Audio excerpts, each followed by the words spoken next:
कक्षा में लड़की ने बस एक झपकी ली थी, लेकिन उसने सोचा भी नहीं था कि वह बुरे सपने की गहराई में चली जाएगी। उसने देखा कि एक धारदार हथियारली राक्षस अचानक उसके सामने प्रकट हो गया। लड़की तुरंत डर से स्तब्ध हो गई और कक्षा से भागने की कोशिश करने लगी, लेकिन जैसे ही वह दरवाजे से बाहर निकली, वह फिर से उसी जगह पर लौट आई।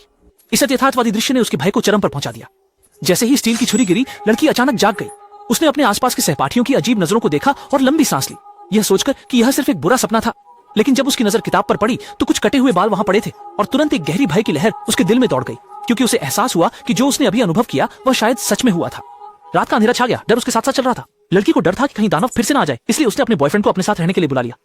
लेकिन अभी कुछ ही समय हुआ था कि कुत्ते के भौंकने की आवाज ने शांति को भंग कर दिया। वह अपने सोए हुए बॉयफ्रेंड को जगाना नहीं चाहती थी, इसलिए अकेले ही कमरे से बाहर जाकर स्थिति देखने लगी। उसने धीरे से कुत्ते का नाम पुकारा, लेकिन कोई जवाब नहीं मिला। इस समय एक तीव्र बेचैनी अचानक उसके दिल में उठी। वह धीरे धीरे आंगन से बाहर निकली और सामने का दृश्य देखकर वह सिहर उठी। उसने देखा कि कुत्ता खून के तालाब में पड़ा था और वह राक्षस थोड़ी दूरी पर खड़ा था। लड़की डर के मारे घर के अंदर भागी, पर अजीब बात यह थी कि राक्षस अचानक फिर से उसके सामने आ गया। जब दानव ने उसकी ओर अपना हाथ बढ़ाया, लड़की फिर से जाग गई। अपने पास सो रहे बॉयफ्रेंड को देखकर लड़की अब उतनी डरी हुई नहीं थी, इसलिए वह उठकर अपना चेहरा धोने चली गई। लेकिन जब वह अपनी तनी हुई नसों को आराम देकर सोने की तैयारी कर रही थी, तभी उसका बॉयफ्रेंड अचानक उसका नाम पुकारने लगा। उसे जगाने की कोशिश कर रहा था।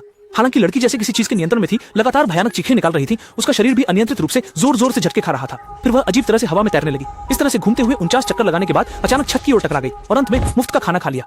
क्या अब भी तुम कक्षा में सोने की हिम्मत करोगे?